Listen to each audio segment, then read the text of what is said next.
Welcome to Scratch Radio, weekdays at 8 a.m., scratching that itch whenever it hits.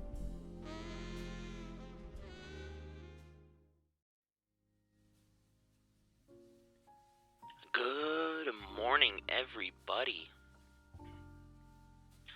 Hello. It is Scratch Radio time. It's 7:30. Sorry for the late start. In my defense, I'm immensely depressed. No, it's because I laid in bed for like 5 minutes. I was reading a few days ago, that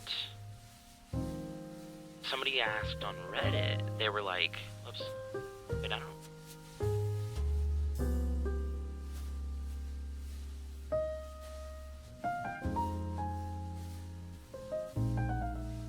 There we go. Sorry. I was reading somebody put an Ask Reddit that was like, people who wake up and just get out of bed. How do you do it? Hi, mommy. Chat, Eden Spaghetti, there's my mom. In my defense, I'm immensely kiddie. I'm far too kiddie to be messing around with such matters. But no, it was like, who can wake up, roll out of bed, and just go, and just start? And I do that. I've always done that. I've only ever done that, and I've never thought about it once in my life. And so when I was reading, oh, thank you, Clementine. Thank you so much. Y'all, these gender-affirming terms and such have been one of the most beautiful experiences. Do I have a wife? Ash, I gotta introduce you to Eden.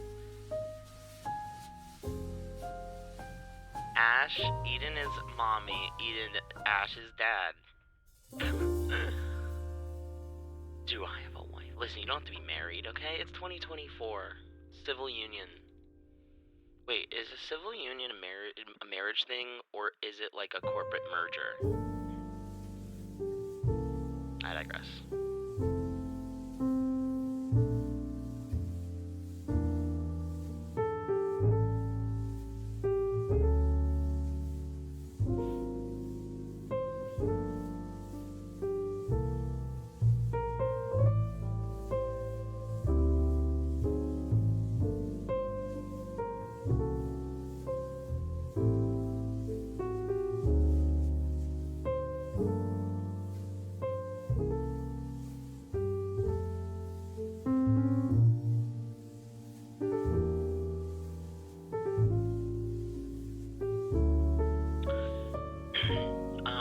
I fully agree with you. Being validated hits your heart with a feeling of love. I honestly never got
Wait, he's actually literally doing a tour, right?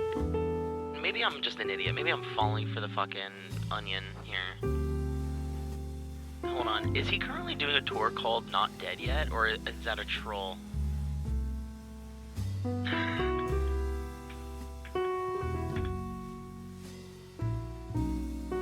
Yeah, Phil Collins wrote a book, and he's on tour with it. He wrote a book called Not Dead Yet. Dude, why were we all expecting Phil Collins to be dead? Maybe it's because we're all getting old. We're all old. Lethal Company is by Furry Dev. Yeah, I wish I liked it. You know, I want to play with Zaldar again. Zaldar knew what was up. Are we over it, though, as, like, a community and a society? Like, I played it a few times, but, like, is the boat gone?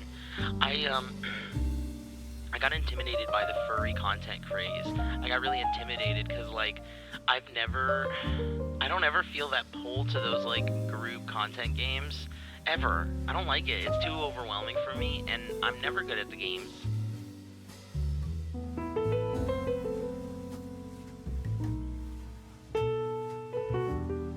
Will you help me put my model into game, Eden?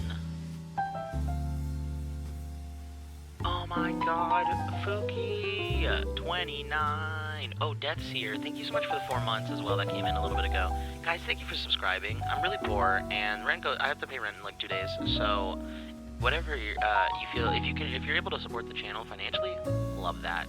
It helps a lot. It just goes back to the channel. If you can, just being here and sharing with your friends and enjoying it is all the all the love I could ever ask. Hello, Warp. Thank you for the follow. Welcome to Scratch Radio. I'm coming at you. I'm ready to scratch that itch for you right between your shoulder blades. The one place you cannot reach. Today on the radio show, we're going to be breaking down the top 10 coolest items to go through Antique Roadshow. And I know that sounds literally antiquated, but let me tell you this. It's really interesting because it's just a bunch of old people who they're so burnt out by life, and then they'll be like, this is my grandmother's makeup box, and I've had it since I was a child. I remember she used to show it to me every time she'd beat me with the belt. It was in 1927. At those times, it was part of the curriculum at church school. Anyways, she gave me this makeup box, and then the person's like, and then it's like a youngish person, they're like, well, this really had me shocked when I saw it come in because, oh wow, normally something like of this similar quality would go in this range, but because of just the story and the originality and a unique configuration that I've never seen before, I'd argue that this goes between $2 and $3 billion. And then the old person who's like 78 and so burnt out by life is like, oh wow, I could have never hoped for it to be that expensive. And it's like, girl, I know you don't give a fuck. I know that you're already living on your pension and Social Security, and it doesn't matter, and it's hard for you to get excited after a lifetime of like hardship. And it's just funny to see like the lack of impact that some of these amazing announcements would normally have. Top 10 items go through TSA. That's a very good one. I mean, it's just gonna be dildos and stuff. I've carried my fursuit head through security several times. Hello, Warp. Do you always play jazz? Most of the time. I not just, but like when friends and viewers and listeners send me their music to play on the channel, it's not restricted to jazz. It can be whatever you want. I just opt for jazz because it's my fave to listen to in the background, and it's part of the vibe I'm curating. Antique Roadshow is dope. Never watched, but both love the actual good finds and then compilations of devastating news, and it's worth nothing. This is where I'm gonna extrapolate some of the specialist points, and then we're gonna enjoy. Ever played?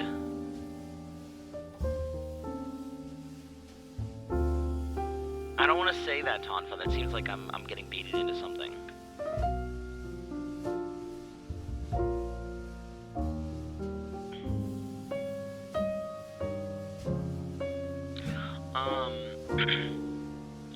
So it's not, it's common knowledge that I've been losing weight, a lot of weight, like an inhuman amount of weight. Like I'm closing in on 200 pounds down, which is something that other humans just do not do. And it's interesting because I went from a life of like total sedentary living. Now I'm incredibly physical. I've got muscle definition. I mean, I was muscular before I got big, so the muscles are mostly there, mainly just from holding up the fat. Anyways, I got this newfound body, and I love the way I look. It's gotten to the point where, like, I'm pretty skinny, but my like, extra fat or extra skin that, like, dangles kind of, like, fucks up my body a little bit in its shape, and by a little bit, I mean a lot of it. It actually makes me really self-conscious of my legs, because now I got all this, like, skin, especially around the thigh, that, like, sags. And I feel like it's very unsightly, but the thing is, I'm so proud of the weight loss. It's, like, that always wins out. Like, I don't mind showing my legs, because, like, I worked hard for this body. It's just, like, it's not ideal, and I kind of feel a little self-conscious, and it depends, like, so I kind of make sure the lighting is okay, so that people don't see my rippling loose skin. No, I mean, inhuman is in, like, humans were never intended to, like, get to the size I was, and then lose it all again. Like, it was never, none of those things were things, like, the human body was evolved to be able to withstand extended lengths of time. And by that, that's what I mean. It's, like, unnatural to do that to one's health. It's, being overweight, even being obese, like, the life is long and things fluctuate. And, like, I'd argue that being overweight is not a problem when in the context of a lot of other things. But, being up in that size is just, it's a whole other echelon. Anyways, thank you so much, Eden. Thank you, Mama.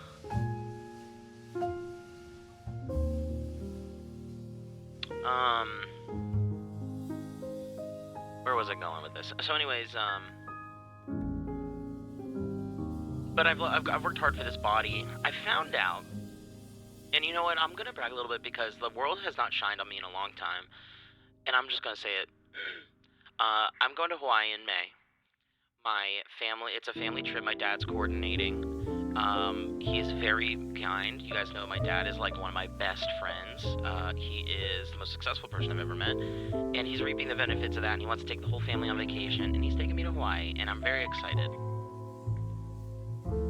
Oh, this positive this is why I should have been streaming.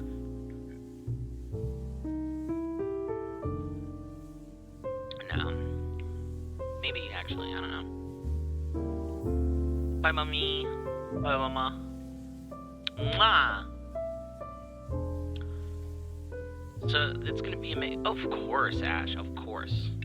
And the reason I bring this up is because, like, okay, so I'm excited for this beach body. And so I was texting my dad yesterday, because he wanted to send me deets. He's like, here's where we're going, and, like, so if you want to, like, plan something, plan an activity, go explore, whatever, here's the link, like, the house, the map, what's nearby. Show me the beach. And he was joking, and he's like, and, like, here's the private beach, or it's not private, but it's, like, connected to the house. So he's like, here's the beach area. Unfortunately, it's clothing mandatory. And I was like, oh, yeah, I was like, actually, funny you say that. And I sent him a picture of my new Speedo. Well, it's a swim brief. It's not my Speedo, but it's made by Aussie Bum. It's a Speedo with it's like white with a bunch of, it's printed little whales, and they're so cute. And I sent him a picture of the Speedo on my bed. And I was like, funny you say that, because this is the first time I've ever felt, quote, beach body ready. And he laughed. He laughed, and he was just, we were just, like, daydreaming about the shit we were gonna do, because, like, I don't get to see my dad very often, and him and I are really similar. Like I say, he's one of my best friends, so, like, we like a lot of the same shit, and we just go on and on and on about the stuff we love. What are your thoughts on your voice? I know, random question, but as of lately, I'm trying to work on my voice. I am the exception to the rule, Clementine. I've made my career around my voice, my singing, and my music, and I've grown to love what I can do with my voice so much that I genuinely put no thought into the direction I want my voice to go in. I think I would love to take hormones, but I don't know how it's going to affect my vocal range. If it's going to, benefit. It's obviously going to go up, but is it going to affect it in other ways? If it just like it pitches it up, like I'm cool with that. That's fine. I already have like a 4-octave range. It doesn't matter. But yeah, I don't think about it at all. And again, I know that sounds. No, I have an ego with it because I've worked my fucking ass off to love my voice. I've worked on it for decades, and I love it. I love it. I embrace it, and I think everybody should. I think it's a voice we're all.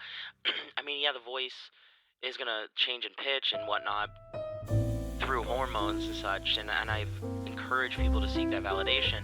But whatever state it's in, the voice you got is the voice you got, and I don't think it's worth your energy and time to just go on your whole life hating hearing your own voice and hating hearing it when you go to karaoke and keeping you quiet. Everybody's voice is weird. Everybody thinks their voice is weird, but in reality, it's a psychological phenomenon that has plagued humanity since the very beginning. We don't like the sound of our own voice because it sounds different than what we're used to in our head. When you speak, what you're hearing is a combination of the bone resonance as the sound waves travel through your skull to your ears. Your ears absorb sound like the drums, it comes from all directions. The ear just helps funnel it. So you can feel and hear the vibrations and the sound of your voice within your own head. It's like if you cover your ears, you can still kind of understand what you're saying, right? So that together makes a muddy sound, but when you hear your voice in a recording, you don't hear that bone resonance, and it just sounds different. It's like it's missing something. So that's everybody on planet Earth. I'd say you're not special for that thought, but in a good way, as in like everybody goes through that. And so if everybody is, you're no different, and there's no point in trying to hide it and change it. Because then you end up trying to emulate somebody else's voice. You try to sound like Beyonce, but you're just going to sound like a worse Beyonce, no matter what you do, no matter how good you are. So, we wouldn't have noticed this until the last, 100 years when we were able to record ourselves and listen back. Absolutely. That's psychology, and psychology as a field over the past 100 years. To understand why that hurts our feelings when we hear our voice is also something that we wouldn't know. I gotta admit, in a few minutes here, I'm gonna put on a song and go grab a snack. My stomach is at a point of hunger where it hurts a little bit, and I don't know why.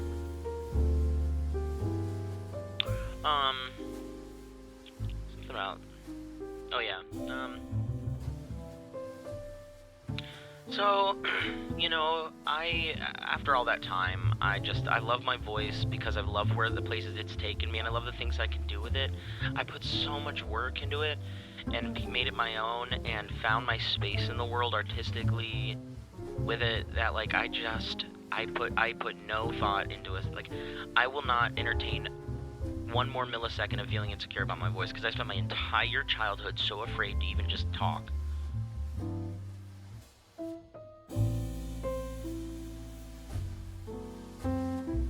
Yeah, of course, Emma, you can give a hug scratch. I hear that hormones don't do anything to your voice. Oh, well, if that's the case, good. That's not entirely true. It does affect the pitch now. I don't know. I don't know because I have not done this as many at all.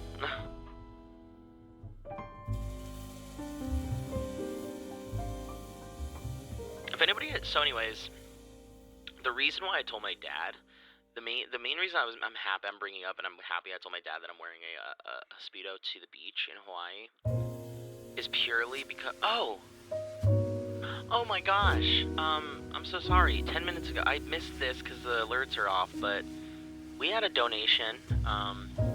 The person can speak up if they want it known. I don't want to step on their toes, but we just received a $156 donation.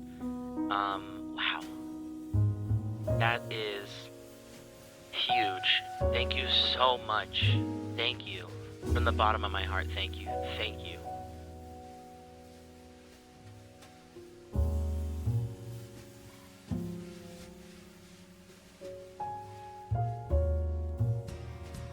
Oops, sorry.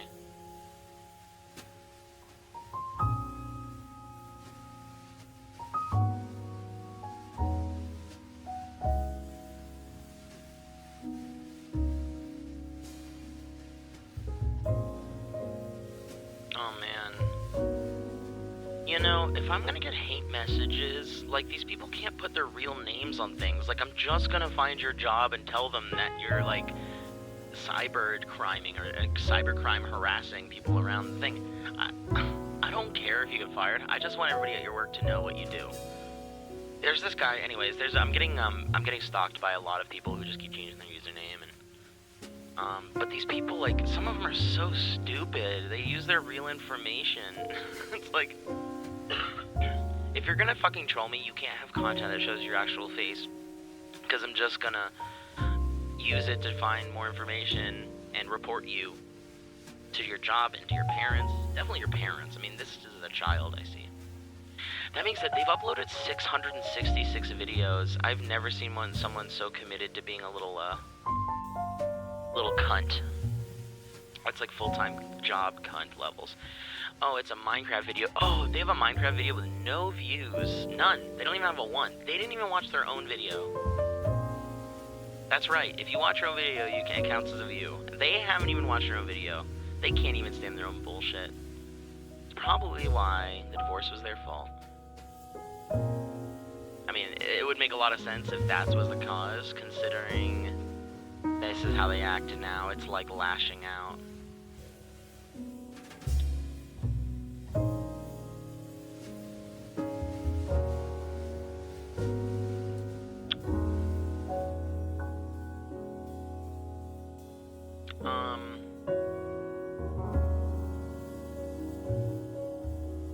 Sorry. Anyways, if anybody, let's see. The reason I told my dad is that so we can wear matching tuxedos on a private beach in Hawaii.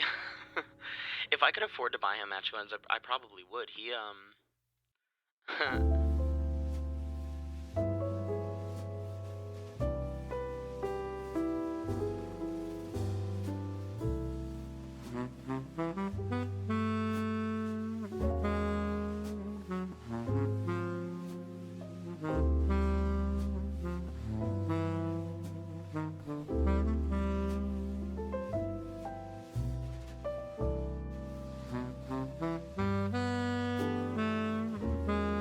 the reason I brought it up was because I mainly wanted to give a heads up that I'm gonna be wearing Speedos, because I've never worn Speedos around family before. In fact, I've never worn them in public before, period.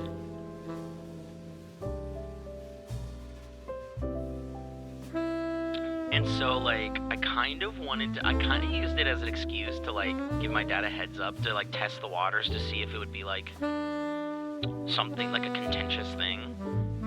And the fact that he laughed it off was validating. I don't care about the revealingness of it. It's more so, genuinely, it's like the most feminine of all the masculine swimwear. And it kind of would...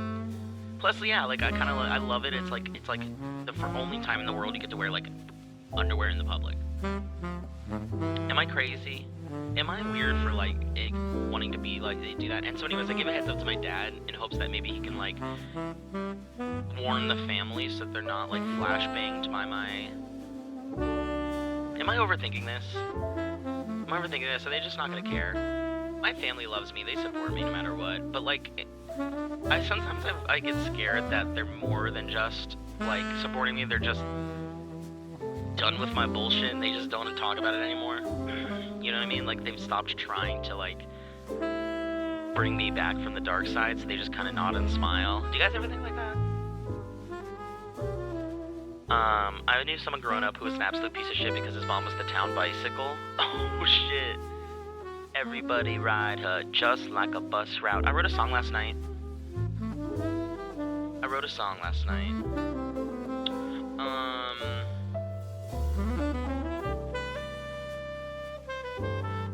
I wrote it 2 nights ago, but I finished it last night. Right now its working title is Death Knell, which is a really depressing title, and I don't like that, so I might change it to something like... I might change it to something called Tree, or something. You'll see why. But it's a song about, getting abandoned, you know, being like somebody on an emotional journey, and in the complexity of who you are, losing the people around you.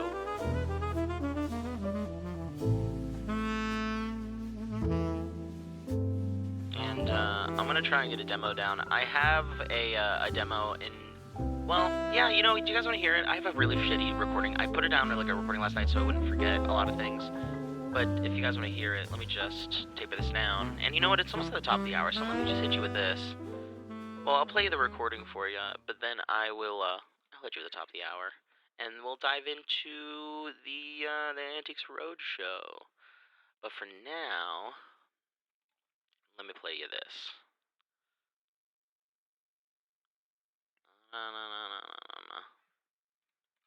Where is it?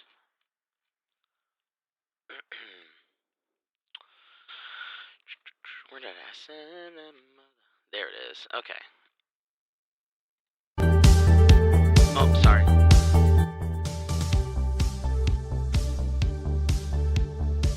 This is just a demo, an instrumental that is a placeholder. So this is me locking in the hook. I'm problematic, I'm systematically on the edge of panic. So will you follow me, or will you leave me behind like the others? It'd be kinda tragic if it wasn't me. It's such a pity, but give no empathy. Brain raised by association, daydream or dissociation.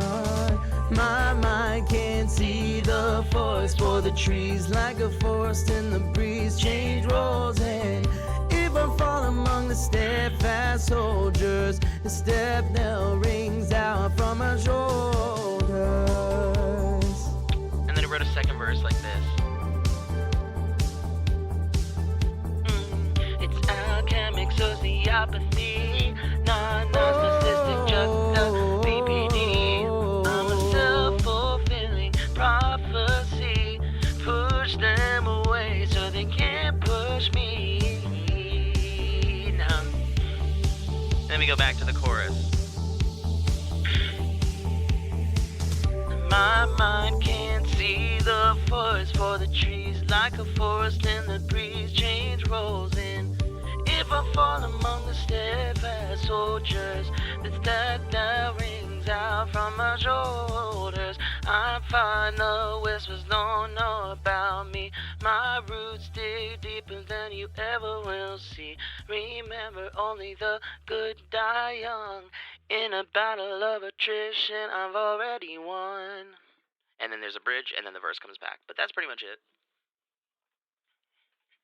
And I think it's got fucking staying power, so that's what we're working on.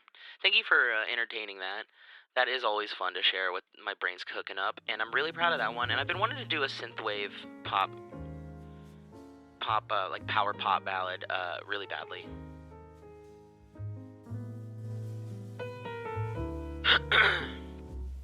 Wild, in a good way, hopefully. Hello, welcome on in, everybody who's just joining us. Welcome to the, oh, this is perfect timing. This song is just ending, and I can hit you with the classic. Welcome to Scratch Radio, weekdays at 8 a.m. Scratching that itch whenever it hits. Whenever it hits.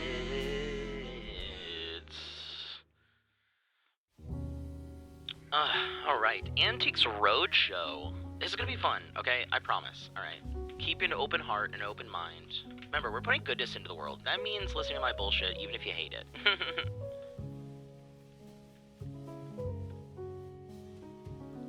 Okay, whatever. I forget where I send links sometimes.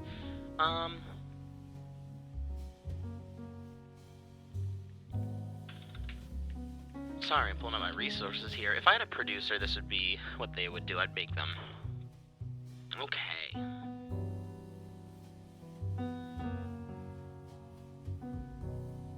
Alright, so. Do we like Entertainment Weekly? Is that a shit?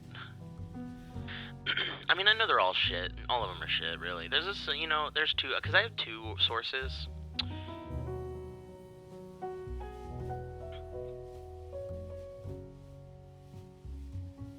Oh, yeah, okay, I think, yeah, we'll do this one.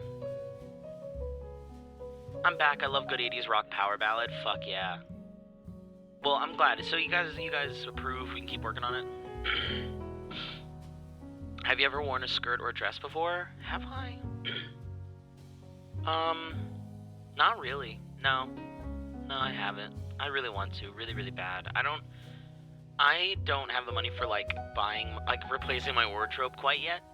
So I've not been able to indulge much, but we're getting there, little by little, you know? Like, it starts with a couple items. Like, I did buy, a blouse off of Nova for, like, $8. It's of such shitty quality, but it's so cute, and it works for this outfit I needed it for. My new stage outfit, it's the yellow tiger piece. Anyways, I bought that, and I've been buying, over the years, I've bought several pairs of heels, but mainly, like, block heels, because they're just, you know, more comfortable. I want to get a skirterall, so there's a dress on Etsy that I really want, and I'll put the link here, because I don't want to pull it up on screen, because I don't feel like transitioning, but,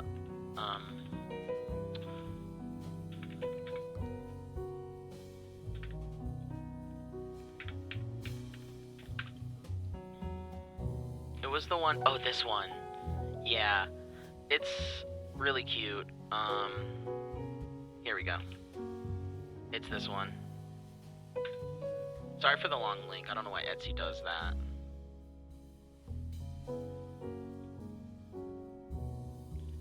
It's got sunshine all over it. I think that's why I love it the most.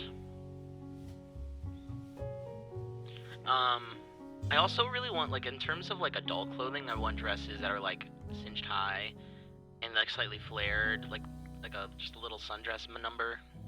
That'd be cute. Alright, Antiques Roadshow. Let's see, yeah, this one looks... This is a worse article, I think. I want to go to the other one.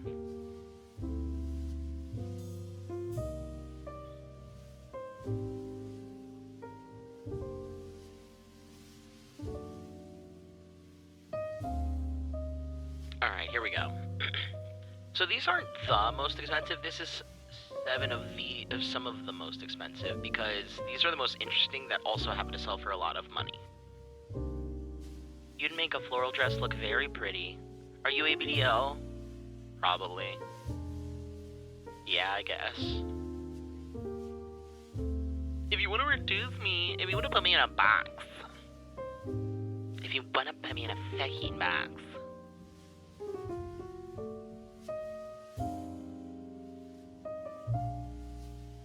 Oh, yeah. Diapers are comfy. Y'all, look, as I get older, I'm working through a lot of trauma in my life, and I seem to have been latching harder onto this stuff, which is something that my therapist is aware of, and is okay with, and she knows that I grapple with the feelings, like, even though it's okay, that it, like, I don't have to continue to be scared about the world, like, I can still pursue, that's, like, it's okay to feel like it's odd, it's okay to feel like these things are, like, they're things that, like, make you fucked up. Like, you don't have to think that something like this is like the fucking worst thing in the world. I don't know how to say it. And,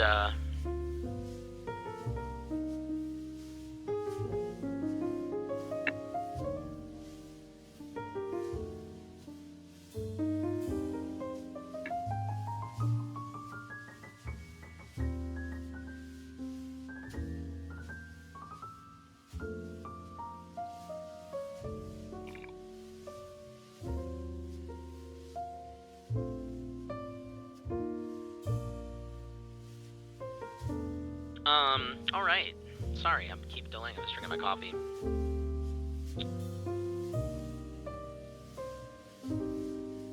Okay, so let's dive on in here.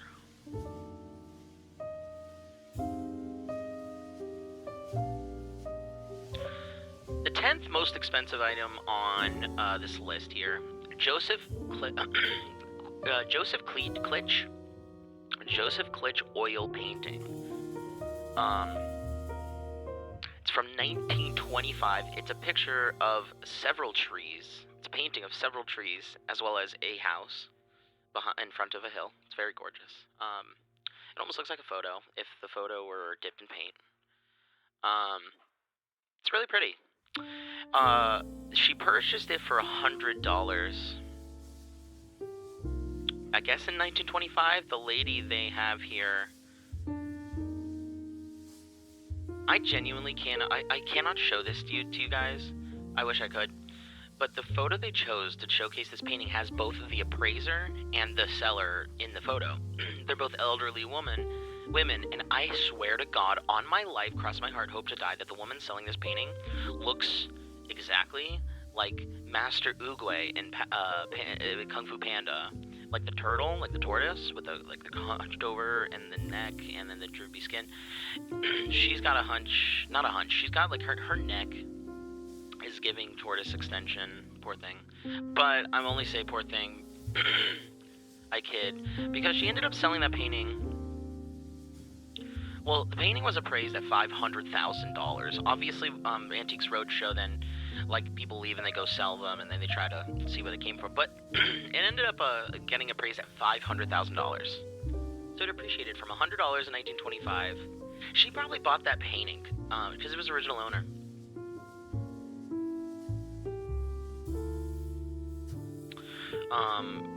She's like, $100 for that painting? Fuck yeah, I really like it. And then that artist goes on to be a big artist. This is why, invest in your artist friends. Invest in their art businesses. Support your friends that do art, because if they hit it fucking big, be one of the supporters.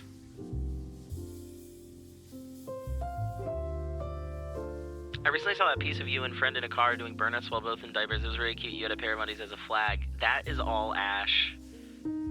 That is all Ash. We both wanted that photo together, so that art piece really badly, and then they, you can tell them. Speaking of Kung Fu Panda, are you going to see the 4th movie when it comes out? Yes, absolutely. And I'm going to see it in theaters, and I'm going to go see it with Jesse, because it's like we are huge Jack Black fans, him and I. Like, we quote him, like, daily. Mainly Nacho Libre. That movie is, like, our favorite movie that we watch together. So we love Jack Black, and we love Kung Fu Panda so much. We watched them all again recently, and we're going to go. For sure. I'm a big Kung Fu Panda fan here. Okay, so the next one's not quite as, the second one's just equally as interesting. It's another painting. It's a portrait this time, though, from 1907. So it's older. It's this big, busty white woman, huge tits, tiny head, gigantic tits covered by, like, a petticoat and ruffles. Like, she looks like a debutante. She looks like a Southern Belle, but she's wearing, like, all black, so it kind of looks like she's about to go to a funeral, but she's smiling. So, like, part of me thinks it's, like, a funeral for her rich husband that mysteriously died in the night. The poor thing passed away from consumption. Oh, you hate to see it. Happens all the time. Nothing to do but move on. Dabs with expensive items that I purchased with my dead husband's money. So, this woman brought a classic oil painting by artist Robert Henry to the show, to Antique Roadshow in 2010. She explained it was given to her by her father, and that the woman in the painting is her grandmother. Peter M. Fairbanks told her that the family treasure would be insured for $250,000 to $300,000, a total that was later raised to $500,000 to $700,000 in 2016. And I'd argue, with the way art is gone, that thing's probably close to 1.5. Art paintings, fine art, like. So when I worked in New York, I had a foot in some of the, like, fine art trading biz. I was in vintage watches. It's a deep niche passion that I just developed somehow, and I just became obsessed, and I became, like, a pretty good industry consultant. And when I was living in New York City, like, I usually was talked to help with like curating collections, selling collections, and being the liaison between like the big auction houses like Christie's and Phillips, and Sotheby's. So I actually got to peer into this world, and it's not what it seems. Most of the time, these high-dollar paintings are just ways to tie up money that can't be taxed or stolen or taken or seized. Can't be frozen. It's a way to illiquidate your portfolio, and so. So that's like kind of why a lot of these prices inflate so tremendously, because there is a bubble, and when so assets like that, like fine art assets, usually trade hands, but they don't actually move. So, for example, the most expensive painting like ever sold, or the most expensive thing like ever sold at auction period was the Horramundi. It was sold by Christie's for I think $450 million. It was ultimately unverifiably Da Vinci. It would have been the only Da Vinci to go up for auction in forever. It's one of his very few completed actual full portrait paintings, and it was of Jesus. It looked like a standard Jesus painting. I'm not gonna act like it was something special. I know personally, I've spent a lot of time reading about Da Vinci. I love the masters, Renaissance art, and I've read about Da Vinci ad nauseum. And the one thing that he does amazingly with his paint is hair. He has a way of replicating hair and the lighting and texture of it in paintings that's very realistic, and it's distinctly him. And I've having seen several of his in person now, because there's one in the National Gallery, which is the only one in this hemisphere, and then one, in Italy. So anyways, a lot of times that Da Vinci sold for $450 million. What's going to happen is the entity that bought it, probably some hedge fund, are going to purchase it so that they can take their money, buy something with it, and then just that money is untouchable. It now exists as an item. And the best part is you only pay sales tax on art goods that were purchased at auction when it's delivered. Kind of like when you register a car, you pay, your fee ends up being like what you paid for your car as sales tax. Anyways, so it's kind of like that. So if you never take delivery of the painting, you don't pay tax on that. So if you buy a painting for $450 million and you stick it in a fucking shipping container at the shipyard and you say, don't fucking move this, you now have $450 million that is untouchable by the rest of the planet. And it can't be taxed, and it can't be taken. I mean, it can be literally taken. But you get it insured, so it doesn't matter what the painting actually is. If it gets stolen, you get the money, right? Worst case scenario. And if it just exists there, then you have $450 million untouchable. And so this happens a lot. And so it doesn't just sit in a shipping crate, but it sits in the rich person equivalent of that, which is in Switzerland. Surprise, surprise, they have big warehouses for billionaires to just store all their art. And when it's sold, like when a painting sells, or a statue, or like a Michelangelo or a Monet, it just moves. It just sits in that warehouse, and the names get switched. You know what I mean? Like Joe Schmo over there and Mo Schmo over there, they just sold a painting to each other, so they just changed the name, but the painting never moves. It's like being able to trade around money incredibly fast, discreetly, with untouchable and untaxable. That's what rich people do, and then they don't pay taxes. It's those types of loopholes why they don't pay taxes. Anyways, so there you go. Illusion shattered. Fine art is beautiful. We need to respect it for the artistry, the technique, and how it informs the growth of human culture. But the money in the industry is all fucking fake. It's all so fake.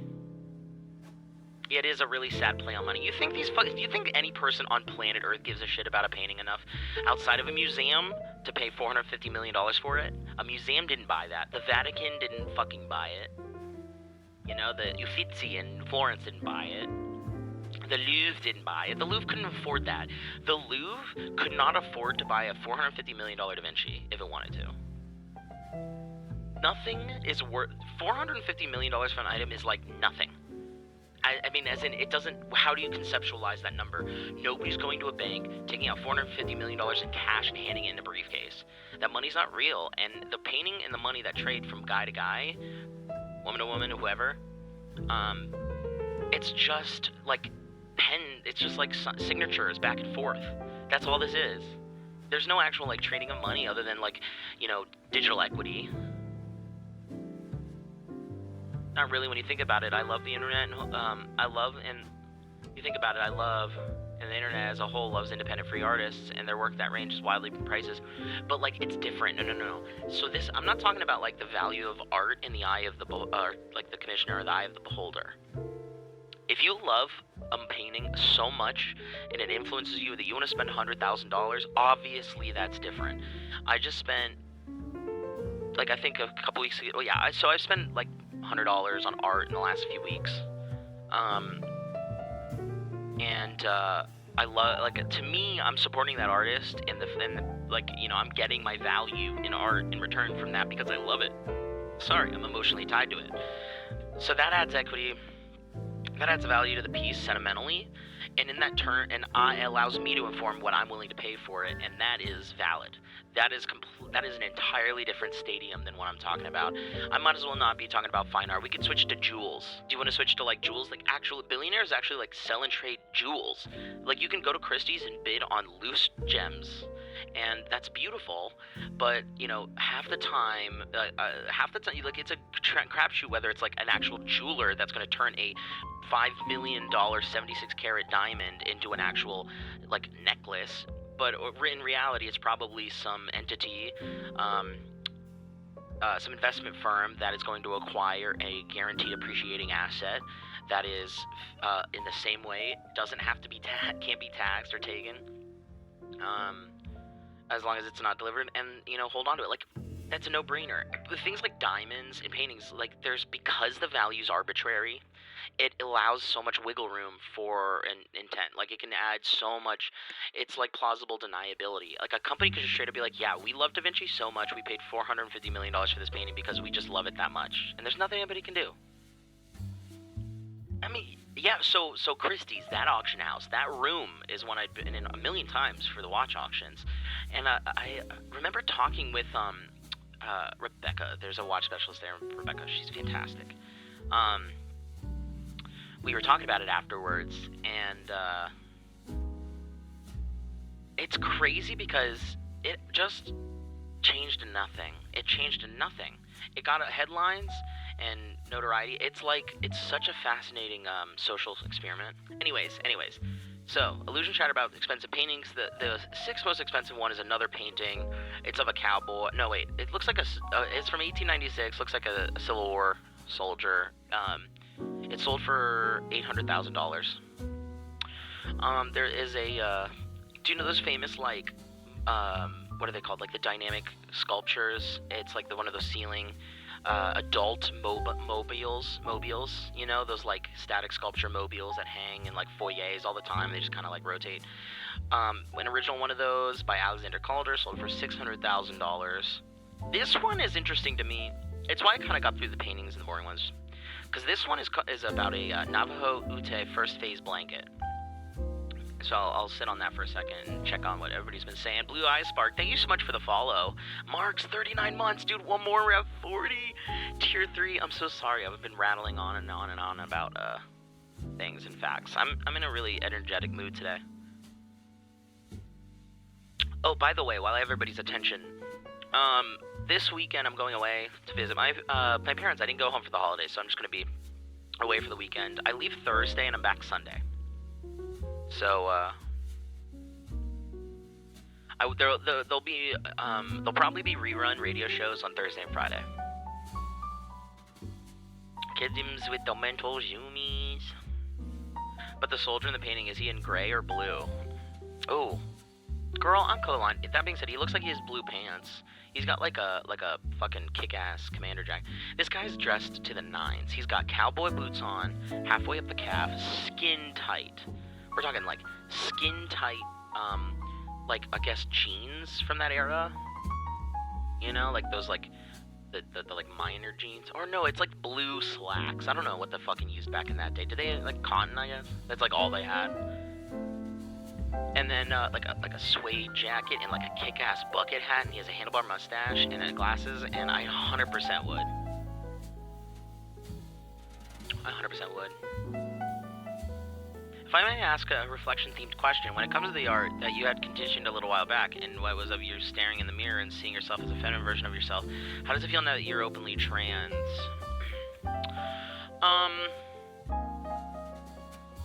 I wish I could say that it's been like this, you know, an entirely like, you know, fairies and butterflies like opening up and like blossoming into the world of my truth. But it's been really hard lately. The world does not shine on trans people yet. It doesn't. I'm not saying like, you know, it's not like personally am in a situation here in Seattle that I mean, I live in a very liberal area and I'll be fine. But it's really scary because I'm 30. I'm a 30-year-old that came out as trans. And so that means I've lived long enough to establish habits and insecurities and I've just spent 30 years like building certain, I don't know, just moving in certain directions, and then your body and your mind just finally like things kind of like the floodgates kind of break through and a lot of things make sense, but in a way you're kind of fighting your human instinct to just do the things you've always have done. That's probably the best way I can say it.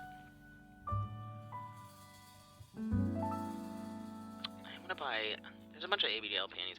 Hey, if you want to support this, if you want to help support my transition in any way, if you, exclamation point donate it helps. I literally have just been putting this type of stuff into my health, whether that be, gender affirming self-care, or otherwise, it's mainly that focus, and I would put it into those things. I also have a couple assets for the show that I need to get made, so. Oh no, we're being persecuted. I understand that it's not all embracing this world for people like us. It's scary. It's so scary to both go against your instincts, the things you've been drilling home in your own head into other people's heads your whole life, to not only recant on that, but then to like open yourself up to another world of criticism. Like I already came out as gay, and then I came out as non-binary, and then with this like generalization of being queer, and luckily the like going from like identifying as non-binary to just male to female, like it's not the biggest hop, skip, and a jump. Like it's Bach, thank you so much for the follow. It's breaking out of your set. Yeah, exactly. And you know what? Like I said, I'm 30, and like having grown up in the 90s, there's definitely like my sister, like I've said this before, my baby sister came out when she was like 16 as gay, and I couldn't like the thought of me coming out at 16 as gay, it was so wild to me, and it made me so happy that the world had evolved in a way where she felt comfortable too. But at that time I did not feel that way. So like I know that I'm in that generation of queer people that's kind of late on the come up, because the society has just recently started to embrace the more complex side of it, you know.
fucking simple. It's crazy. It's crazy how simple it is for somebody to just identify as a gender and the rest of the world respects that. Like, it really is that black and white. And, sorry, I was just adjusting my chair.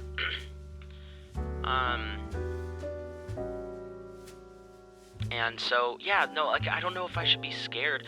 And with, like, Trump, the election coming up, like, there's all the subreddits and shit. I know everything's alarmist all the time. It's media, right? And my goal is to not be like that with this, but also, like, these are my genuine thoughts.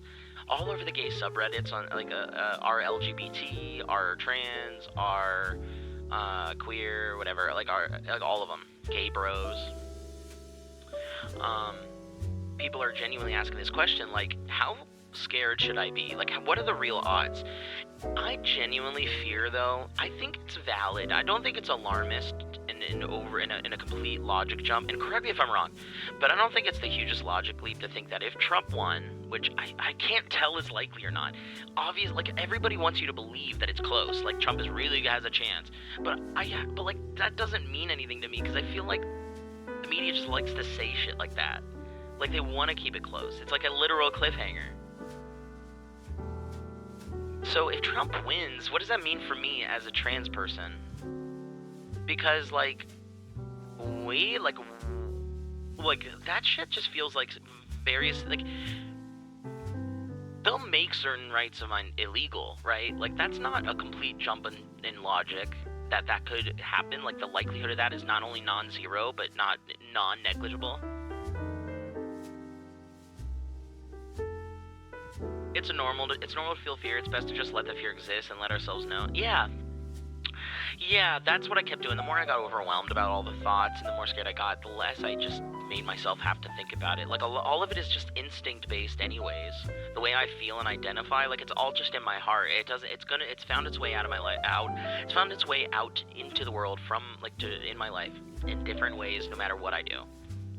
So, like, yeah, the fear exists, and I respect that it exists. And I'm emotionally mature enough to understand that those feelings have to exist, so that the other ones,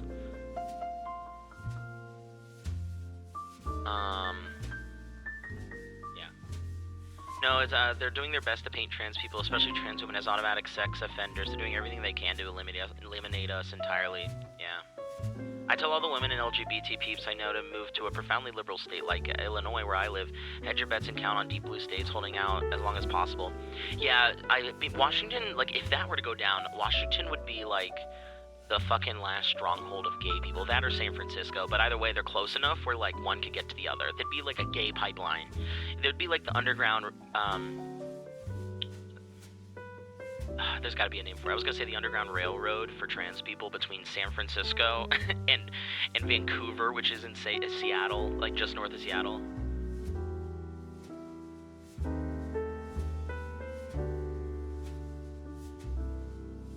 As a trans woman, I feel like LGBT people will be liberated eventually. There may be waxes and wanes, but a world of freedom of expression is approaching. It is. It's inevitable.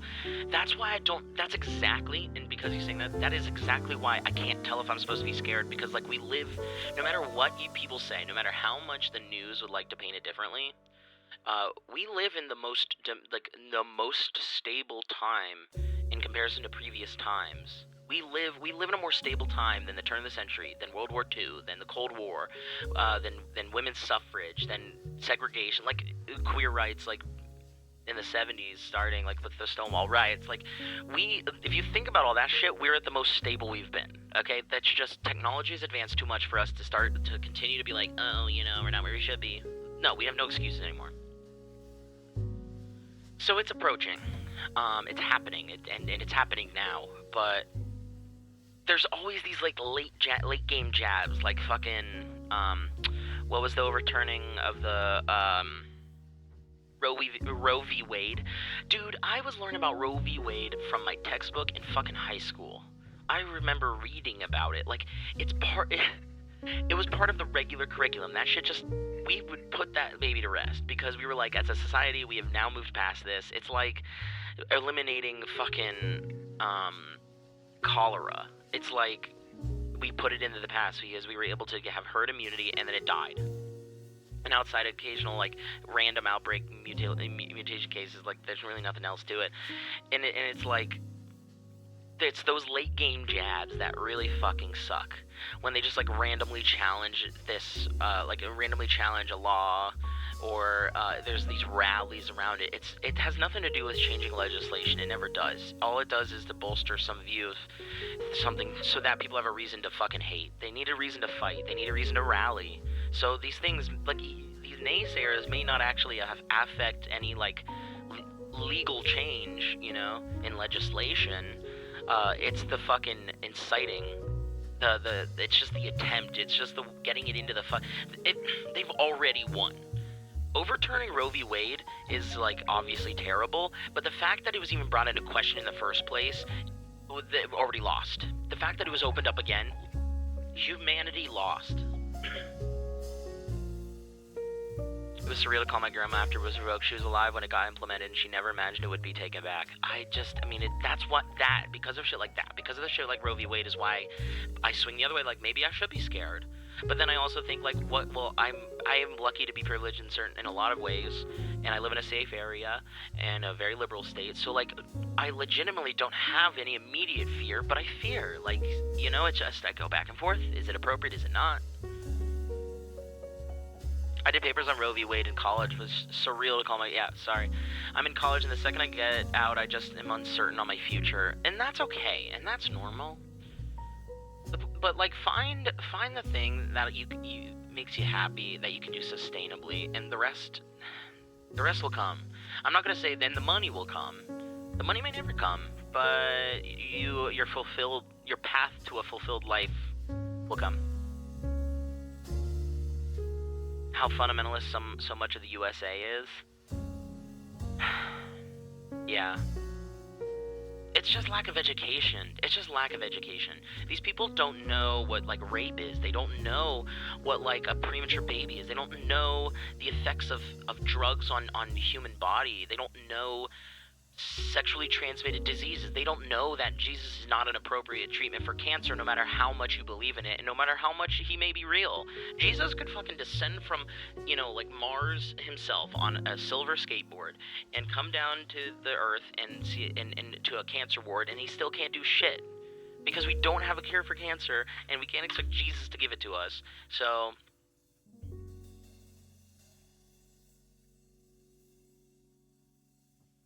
you know, it's just lack of education. They don't know the severity of things. It's not just like, it's bigotry, it's meanness and bigotry rooted in what's referred to as, like, being carefully taught. It's a famous song. You gotta be carefully taught these things. You don't just you don't just pop out the vag, you know, newborn baby, plucked from the oin bush. I don't know. I've tried to make it elegant. You have a child, and they pop out. They're not gonna pop out saying slurs. They have to hear and absorb that shit, or with the world around them. So it's like, it's self-fulfilling, and it's because these people are just so immensely uneducated. If they knew the impact of, a large portion who vote right-wing, if they knew the impact of what they were doing truly on an individual scale, like if they had friends and more outreach and more access and more education and more understanding on how to absorb media in the most unbiased way possible, how to, like, critical think, like, that's not inherent. America is so far behind educationally that, like, that's not inherently obtained skills. So, so they are raised just by tradition alone, and they don't feel like that's toxic. They don't know that. They don't know they live in a bubble. How could they? And it just progresses these uneducated views. If they knew, I genuinely believe, I will continue to believe in the innate goodness of people, no matter what. And I continue to believe if these people truly understood the impact of what they did with me, some of them, not all of them, albeit probably a small percentage, but a non-zero percentage, and that is a change. But I would bet you that, like, if people understood what they did affected how I have access to healthcare that affirms my gender or my mental health. You know, how many of these people know veterans that were cast aside by the government, riddled with PTSD and other mental issues that keep them from getting jobs on top of whatever disabilities they got? I mean, and tell me that those people could not understand the equating the health restrictions and the lack of validation of mental health issues across either the queer community or the veteran community. That is a connection right there, that these people, if they knew that the world is struggling just like them, that if they are a war vet that has been hurt and cast aside by society, that there's a queer community, that there's people of color out there in a different way that understand, and it's worth recognizing that these struggles are human and we're all together doing it, and it's not just you. Sorry, I didn't want it to get political, and I'm not gonna open this any more up to politics. I will read what people said, and I'm gonna continue on the Antiques Roadshow. We got about like 45 minutes left. You know what though? We're half past the hour. I've hit a good stride. Let me read these and I'll hit you with a stinger. The thing is, some of them do know those things. The people who vote against women's rights are still getting their own abortion. Yes, absolutely. Look, the lobbying, it's so marketable to keep people subservient. It's so marketable and it's so easy. And it's not like these billionaire, like lobbyists raising money and such for these things are going around like dinner parties saying like, yes, these women are coming too powerful, time to knock them down a peg, good luck getting an abortion now, ladies. Like some, fucking debutante-esque movie villain. So anyways, like, that's not what they're doing. What they're going around doing, they're trading it like pawns. They see this profit margin based off of, manipulation of certain information, and it's just, it's like, it's the backbone of it all. It just happens. Like, things more, it's a trading of things far above, for, like, personal rights. They're not thinking about it, and it's not... They're not seeing it as human rights transactions. They're seeing it as like financial transactions that have vague human consequences that are in an echelon so far out of touch with theirs that they don't even know the consequences, and they don't care. They don't have to care. There's just so much. There's like a layer of money there.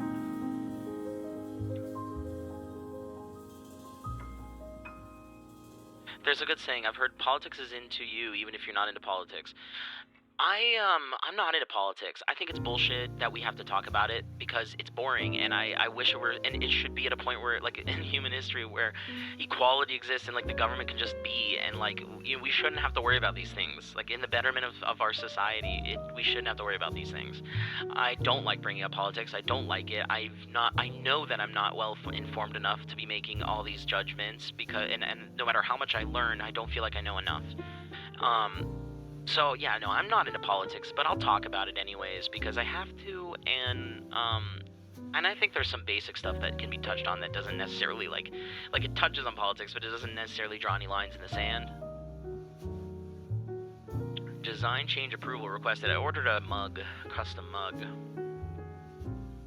Oh, perfect. Review new design.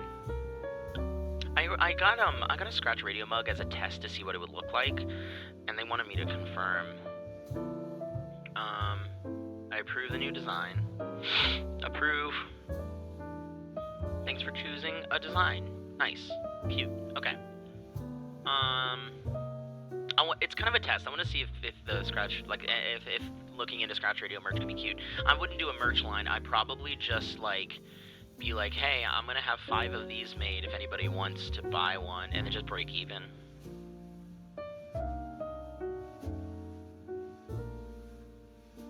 Y'all, sorry, I'm being so brave. I put this on Twitter last night, because I hold it. I have a ganglion cyst on my right wrist, and it comes and goes throughout the years, but this time it's back, and it's, like, right in my joint, and, like, I basically can't open and close my hand the whole way, and I can't, like, move my wrist around at all. It's pretty fucking hard. It hurts, and I don't like it. They're renewing the design to remove all the graphic porn requested. Yeah, they said... Hold on, I can read exactly. Hi, Ty. Since we can't peruse the design in this state, we optimized it to resolve the issue. We came up with a complimentary design option. Let us know if you'd like to proceed with it. If you'd like to make alterations, we're happy to work with you on them and send you another option free of charge. It seems that it's against our policy that anthropomorphic genitalia is no longer allowed as of, January 2023? Oh, okay, so a year ago. Please refer to depictions of anthropomorphic characters at our website. If you think that this is inappropriately judged, check out the FAQ and then contact her. I'm just kidding. I'm making this up. None of that's real. None of that is real. No. I actually just took Scratch here, my little Tamagotchi radio, and I'm having it embroidered on a hat, just a little one in the center, just a very discreet hat. And I want to see what it looks like. Back to the Antiques Roadshow, perhaps? So this blanket, yeah, that's right, number six on this list of most expensive, or at least some of the most expensive things at the Antique Roadshow, is this Navajo blanket. And at first blush, especially because this looks like it was released in 2001, it looks like, so the quality of the video is terrible. Plus, it was filmed at PBS, so you know the budget was shoestring. So it just looks like a standard blanket with stripes, but you can tell that it is something more substantial because it's just, I don't know, it's got that, like, knitted blanket homemade feel. Like, you can just, you know what I'm talking about? There's just, like, an aura around, like, blankets. You can tell when one's, like, homemade. You can tell, like, you can go over to a friend's house, see a blanket, and be like, somebody's fucking grandma made that shit. I can guarantee it. So, anyways, a man brought in a piece of history to the Antique Roadshow. He brought it to Tucson, Arizona in 2001. He was quoted saying, "I don't know an awful lot about it except that it was given by Kit Carson," whoever, and I'm sure everybody knows in his history, "given to the foster father of my grandmother."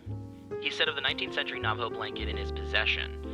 Donald Ellis, the appraiser, gave the owner a shock when he informed him that the item was valued at $350,000 to $500,000. But that appraisal in 2016, and it sounds like they profiled all these expensive items again in 2016 to re-update the appraisal, because, again, fine art just exploded. A total that was raised so that $500,000 became $1 million appraisal in 2016. A $1 million blanket, y'all. So wait, who's Kit Carson? Kit Carson was an American frontiersman. He was a fur trapper, wilderness guide, Indian agent, and U.S. Army officer, and his name was Kit. This fucker was a furry for sure. He also looks like the cutest little young man with his little hat and his little bowl cut. Cutie. Was he a good or bad guy? Is he good? Does anybody know about Kit Carson? I just realized I don't know anything about Kit Carson, but he looks cool. He was an adventurer. Ooh. He became a frontier legend in his own lifetime by biographies, news articles, exaggerated version of his exploits for the subject of dime novels. His understated, nature-bellied, confirmed reports of his fearlessness, combat skills, tenacity, as well as profound effect on the westward expansion of the United States. He was famous for much of his life. Historians in later years have written that Kit Carson did not want or even fully understand the fame. What did he do? Why do we all love him? We like Thai porn. Aw, they're renewing If you want to see Thai porn, my Patreon's got it. ! Patreon. All that money goes back to me. It's a very potent way to support a channel. It's through Patreons, because the content creator gets a bigger cut. But there's videos behind the scenes shit. I'm gonna put up the song Work in Progress on there after stream. I have not posted a ton on there in the past month because I've been really going through a lot of issues with the public eye lately, so it's just kind of laying low. But there's a lot on there already, so hard to say if this is a colonist behavior or based outdoorsmanship. Can we just say the latter, just for the sake of not having a chip on our shoulder for 2 seconds? Let's just imagine that there's just a kick-ass adventure out there, and that's all it has to be. During the American Civil War, Carson led a regiment of mostly Hispanic volunteers from New Mexico on the side of the Union at the Battle of Valverde in 1862. When the Confederate threat was eliminated in New Mexico, Carson led forces so he was part of the Union, and he led Mexican volunteers to Union territory from New Mexico so they'd be safe. Carson led forces to suppress the Navajo, Apache, Kiowa, and Comanche tribes by destroying their food sources. He was brevetted a brigadier general and took command of Fort Garland, Colorado. He was there only briefly as poor health forced him to retire from military life. He was married 3 times and had 10 children. Damn, kid! Put it back in those Levi 501s, which I imagine he wore. 10 kids, holy shit. No wonder he had a fucking military outfit with him everywhere he went. He fucking made them from scratch. He died at Fort Leon of an aortic aneurysm. That is fucking wild. He was 25. He became a legendary symbol of America's frontier experience, which influenced 20th century erection of statues and monuments, public events, celebrations, imagery by Hollywood, and the naming of geographical places. In recent years, Kit Carson also became a symbol of the United States' mistreatment of its indigenous people. And he was a veteran of the Revolutionary War and the War of 1812. Oh my god. Okay. Alright. Well, look at me. I'm a fucking 30-year-old baby fur streamer, so, alright. I'll go fuck myself. No, he seems cool. And he was born on Christmas Eve. Oh, no, he wasn't 25. He was, 59. Sorry, I had that wrong. His wife... He had 3 wives named Wanibe, Making Out Road. Guys, I swear to God, his second spouse was named Making Out Road. They were, that was their, I guess, English name. They were part of the Navajo tribe. And then his third wife is Josefa Yaramillo. She died at 25. Making Out Road. Kit Carson was a widower with a small daughter, Adeline. Adeline? Oh, I love this guy. To care for when his Arapaho wife, Wanibe, died. Yeah, so he was married with Making Out Road. Like, it's hyphenated, Making -out -road. Left Carson to travel with other people through the West, so she stuck with her people. And, oh my god, I could go on and on. Wow. Okay, we're gonna have to do, like, an Old West deep dive. So that was a blanket, almost went for $1 million. The 5th most expensive is interesting to me because I love this, like, ancient Chinese, art and, 18th century Qianlong jade collection from the Qing Dynasty. The Qing Dynasty is one that's often talked about, especially because a lot of the art is very held in very high regard for its like uniqueness of quality of design. It was kind of a renaissance in itself for Japan. I'm sorry, for China.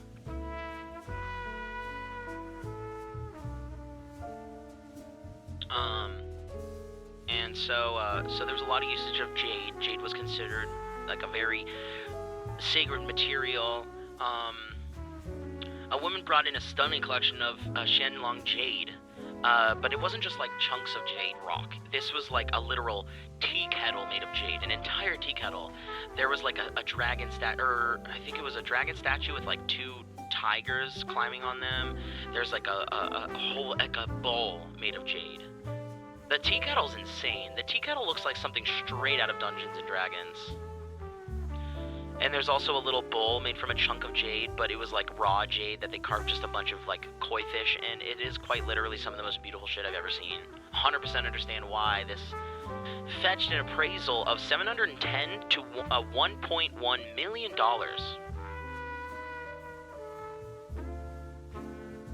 He had no idea it could even be something like that. I mean, how do you personally appraise a jade? How would you know? I mean, like, as stupid as it sounds, but I've seen, like, fake versions of this shit in like, Goodwill that no one would ever look twice at unless you just genuinely knew what you were looking for. Tiger, if you do a Western deep dive, will Minnie you have a cowboy hat? I can do that. Do you want me to put a little cowboy hat on me? If people want to draw assets, I can put it on top of, Scratch. Because I can just put it on as a PNG, so you guys can make shit and send it.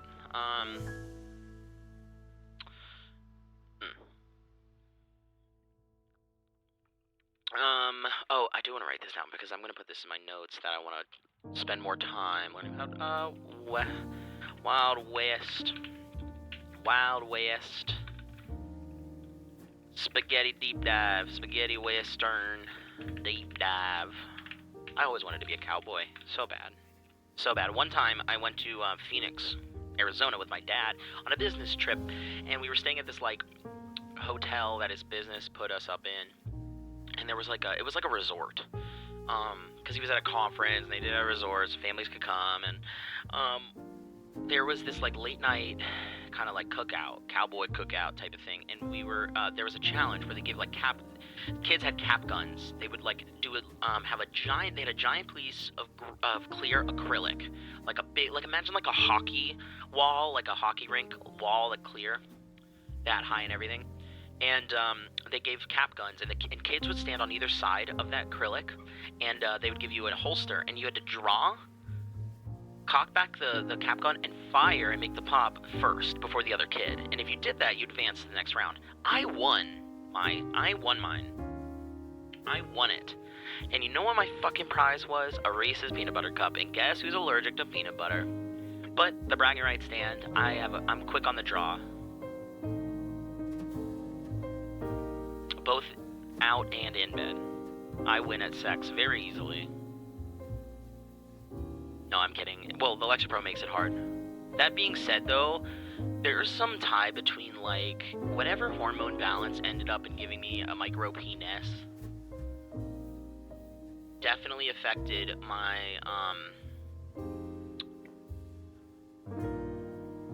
where was I going with that? Why did I say that?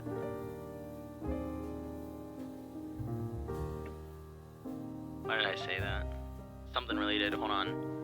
Why did I say that? What's my train of thought? Hold on, don't fucking judge me, hold on. What, can somebody please help me get my train of thought back on. This is weird. I'm in a weird spot. Oh, yes, that, like, my quick to the trigger, it might be related to the hormone imbalance that resulted in me having certain features like that, or, like, needing a double mastectomy. That's what I wanted to say. Okay. There. Alright, that's enough I'll say. That's as much as I'll say on that. That was a weird turn. Number 4 at the Antique Roadshow's most expensive items, Diego Rivera painting. So we're just gonna... It got appraised at $800,000 to $1 million. It had just been hanging behind a door in a family home in 2012. $1 million painting.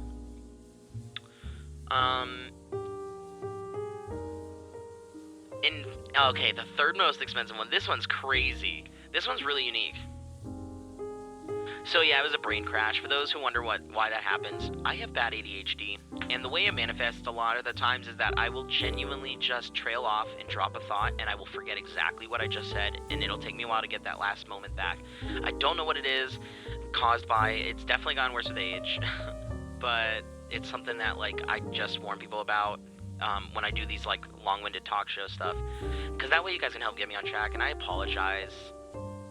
Maybe, but I also had a double mastectomy, but I have a certain size PV on the different end of the spectrum. That's it, I've never been able to complete being a top. Interesting. Yeah, maybe I'm just overlooking. Maybe I'm just unlucky with the penis thing. It's just like, it's unrelated. So anyways, number 3, most expensive. A woman brought in some sports memorabilia, but hear me out. She explained to the appraiser, Leela Dunbar, that her great-great-grandmother had a boarding house in Boston, where the Boston baseball team stayed in 1871. That relationship resulted in a family heirloom of original Boston Red Stockings baseball cards and a letter from the first lineup, a collection appraised at $1 million fucking dollars. Why don't they ever go above $1 million? I didn't mean to sound like I was jabbing at your ADHD. I think it's, oh, no, Clementine, oh, hun, no, I'm sorry, no, I did not take it that way. I just like to explain myself because, people have thrown my ADHD into my face recently, as, like, a count against me because I can't medicate my other illnesses and the ADHD without drug interaction. So I like to explain to people that I just have to deal with some of the things that I've been dealt, and that's one of them, and it helps, and it also keeps people from making fun of me. Too afraid to hurt them to put my back into it. Interesting. I've never topped. Chinese rhinoceros horn cups. This one I saw happen like real time, whatever year it happened. Yeah, okay, so this was in Tulsa in 2011. It's one of his most valuable lots of all time, the second place one. A man said that he had been collecting rhinoceros horn carvings for decades and had a particular affinity for a certain cup going on to purchase its full set. Made around the 1700, the ornate collection was originally purchased by the owner for approximately $5,000. Appraiser Mark E. Mason gave the owner a significant margin when he appraised the set at $1 to $1.5 million. If you want to know, it's a bunch of cups made from rhinoceros ivory, Chinese rhinoceros ivory. Well, I don't know if it was like Chinese rhinoceros, but they're Chinese cups, and they're made from like the ivory of the horn, which obviously is both now incredibly illegal, and it doesn't even matter because rhinoceroses are just rapidly going extinct. But they're really pretty. I mean, these like ancient Chinese, artistic pieces, like even the most, like everything was just built for purpose and beauty. Like, it is insane, the design features of some of these, like these cups. I mean, genuinely looks like I'm looking at like something Elden Ring would have designed. I cannot express to you how much you should just Google Antique Roadshow Chinese rhinoceros horn cups. Just take a look at like what this shit is, and take a look at the jade ones too. The number one on the list is one I've actually seen in person, at an exhibit. Because I know a lot about watches, number one most expensive item brought to auction here, or at an Antique Roadshow. It's a modern pocket watch from Swiss watchmaker Patek Philippe. Not a modern, a vintage pocket watch from Swiss watchmaker Patek Philippe. It is a pristine pocket watch from 1914. Patek Philippe is the number one premier watch maker in the history of planet Earth. They're like, I don't know how there's nothing like it. It's like, Patek Philippe is the highest echelon of watchmaking. It's like buying, I don't know, like a Picasso. It's like, it's got significance to it. It's not just like art, but it's also, when the company made it, it was commissioned by somebody, and then the company put meaning into it so that it exists as like a Fabergé egg. It's like a slice of life in an artistic manner in the form of that, like of a watch.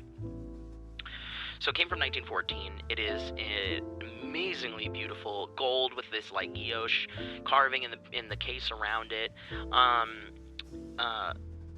It was a pocket watch handed down from his great grandfather. It looks like a split second chronograph minute repeater, which is a very complex watch, and that's something Patek Philippe had been known for. They made what's called complications on their watches, which basically expanded the watch to show more than just time. They could have moon phases, which was a moon phase complication. You could have power reserve, so you could see how long until you have to wind your watch. That's a power reserve complication. And so Patek Philippe honed this skill and managed to make the most complex watches, and that was why they became so famous. Because they were beautiful, but they were so functional, and they managed to engineer them in a way that was unique to them, and no one's ever been able to replicate. So it can do a lot of things. It's a chronograph, which means you can time things with it. It's like a stopwatch. It's a minute repeater, which means it'll chime like a phone alarm on the hour, every hour. You just keep it wound. That's it. Yeah, that's amazing, right? An alarm clock that's mechanically based, that just sits in your pocket, and it's like not super duper loud. It's just quiet enough that you can actually feel it buzz in your pocket. Like, that was the point. And it's got a split second, meaning when you can record 2 times on it. So you click the button, and it'll start the chronograph timer, and then if you hit it again, it'll stop that and start a second timer, split second, basically. So you can do a second split, like in a race. So that it was originally appraised in 2004 on Antique Roadshow for $250,000, which at that time would make sense because we didn't, like, luxury watches were still finding its footing in the early 2000s, that then resurged in the late 2016s. It started to become more glorified as a luxury thing, and thus, like, you know, as we started to idolize social media and people on it, these luxury things started to gain more popularity again, and so it kind of kept them alive. It's what kept them. It's literally the only reason the watch industry survived after the quartz crisis, is the embracing of, like, fine watchmaking is no longer purely partially because of function. Because if you want a functional watch that is going to keep better time than anything that's ever been made mechanically, you can go to Walmart and buy a $10 Timex, because it's just that like, digital is just that accurate. So the luxury market kept shit alive. So this watch was originally appraised at $250,000, but in 2016, when they reevaluated, it got updated to $2 to $3 million.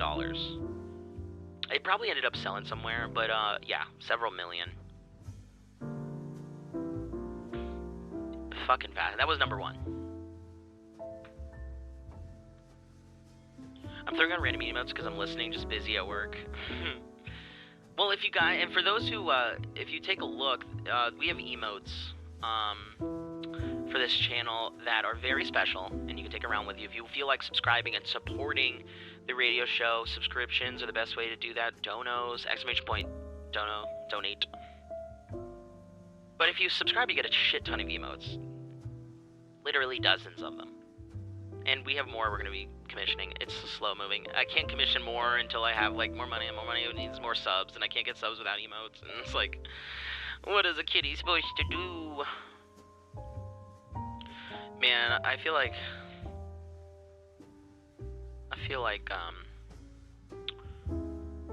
I can't, because I've been posting more, like, ABDL stuff on, like, my Twitter. It is understandable that, like, I'm hemorrhaging followers. It makes sense because people don't sign. A lot of the furries don't want to see, like, diaper stuff on their timeline, and so it's hard because I don't take it personally. Like, it doesn't hurt my feelings that they're leaving. It's more so like I can't tell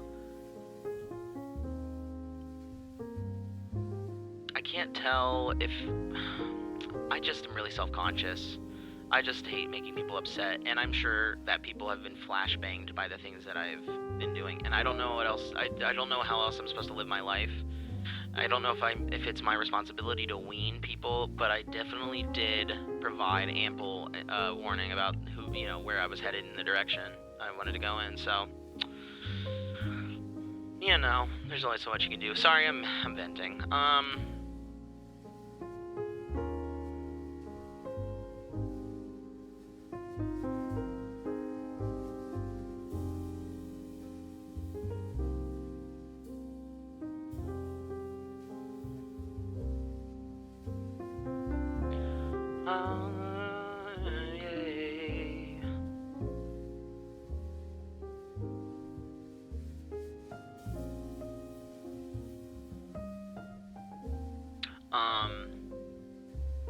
I'm the token gay now.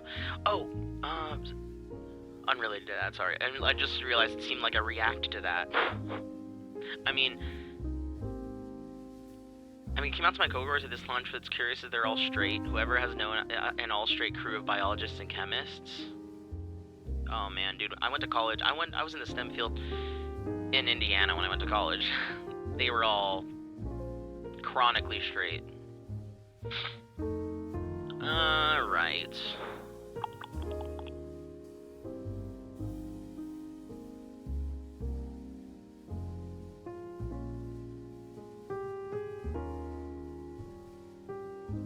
Alright. You guys, I want to play a song for you so I can go get more coffee. Although, Indiana straight is almost like Illinois straight, oppressively so. It was actually interesting because, I was reading today about somebody, urging the oh wow, the Red Sox are trending of all things. We just talked about the origins of the team. I don't know what I was gonna say. Oh yeah, somebody was saying like, move to Illinois. It's like a refuge. It'll be liberal. Like like Midwestern liberal is like Washington conservative, mild conservative. It's like the Midwest is liberal to a point, to a limit. If I may be so bold as to generalize a region. Always know that I'm here if you ever need a sausage dog to hang with. That's really sweet of you. Thank you. Thank you. My DMs are reachable. If you guys join the Discord and want to be more involved with the community, if you type ! Discord, you can hop in there. We talk, we hang out. There's tons of shit going on in there. And I've been more and more hanging out with my community. Look, the world, it's not a fucking secret. The world a very vocal part of the world has been working hard to make me feel like my world is crumbling down. So I've not been very talkative, but I'm working hard to just keep blocking out the noise by reaching more good people like you guys.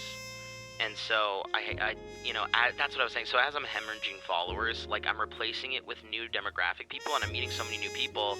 But I do feel bad because I feel like ultimately there's no way I could have done this that didn't feel like some people were getting the rug pulled out from under them. But, you know, like I can't, like I don't understand what my, yeah, anyways. I don't know what more I'm supposed to do.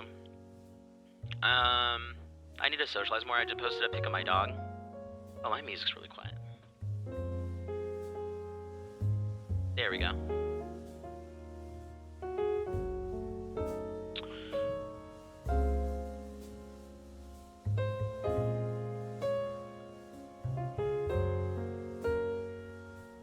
Can't please everyone, not at all, but I can please one person at a time. Penis-like, in a penis way. Get it? 'Cause sex.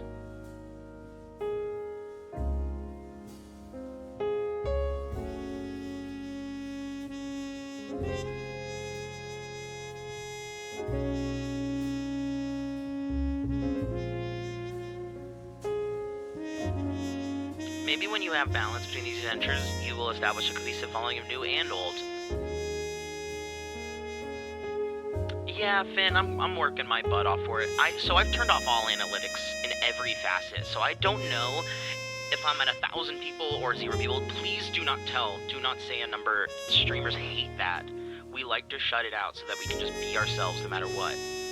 But I'm just saying, at some point, you're right. I would hope that it starts to not cross over more, but both can stand on their own, so that way I don't feel like in the mornings I'm just like tapping just a tiny percentage of people that have already known me. You know what I mean? Like yeah.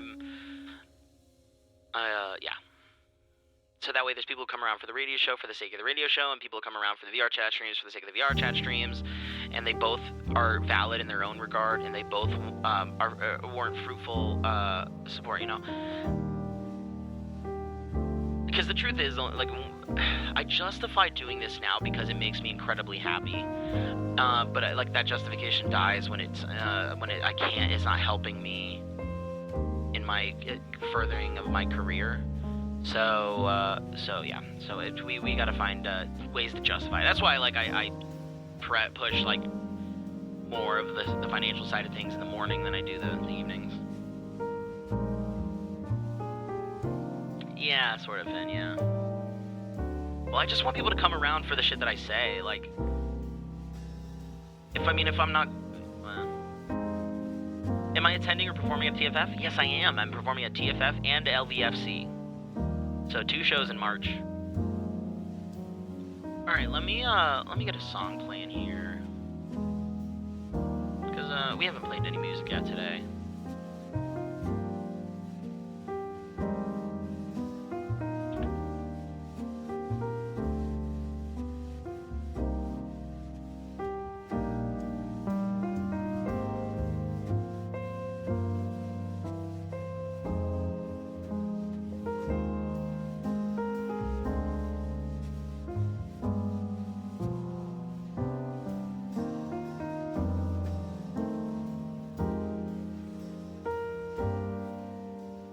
Alright.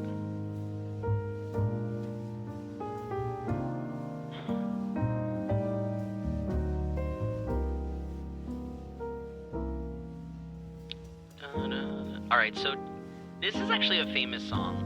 You guys will probably know this one, but I really like it, and I don't have any new music sent in from people, from friends. So if you're a music maker, or you have friends who are music makers and want to share their or your stuff, send it to scratchradioshow@gmail.com. Everybody's encouraged to send it. I don't care what it is. I don't care what your experience is. I just love showing stuff off, and you never know when you hit some gold, you know. I'm gonna play something that exists already because something that was not a personal friend's thing, just a song that I like that I can also legally play. So this is by Guy Mitchell, written by Harlan Howard. Yeah, that's right. All these people sound like Marvel characters. It is a song entitled "Heartaches" by The Numbers. Made famous, and again in this era, by Fallout New Vegas.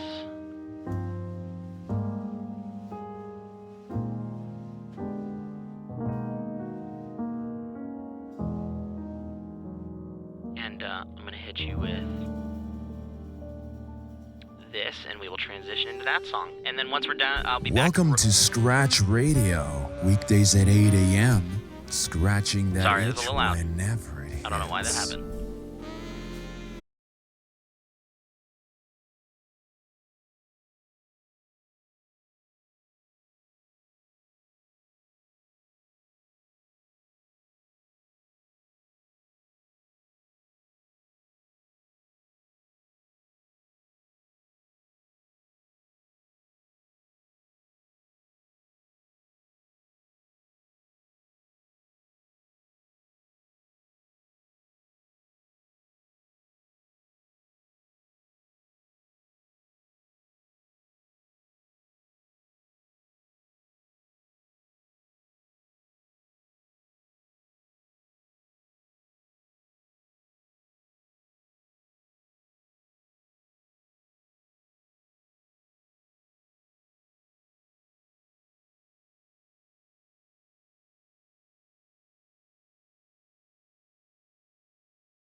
on loop to make it seem analytically that people are listening to it.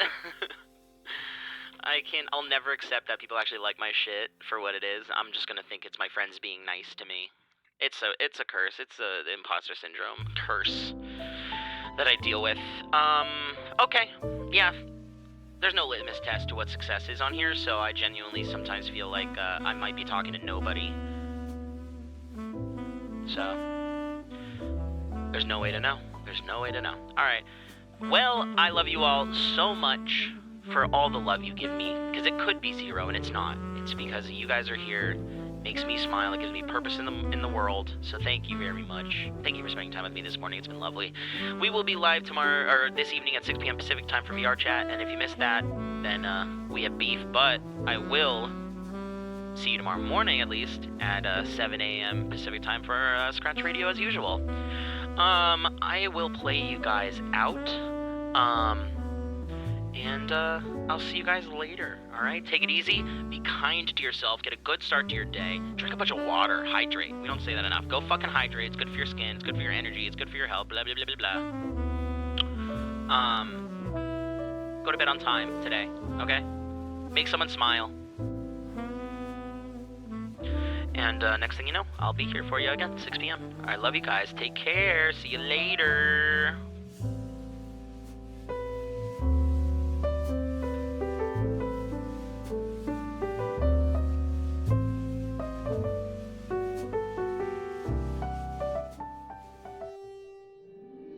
Welcome to Scratch Radio, weekdays at 8 a.m., scratching that itch whenever it hits.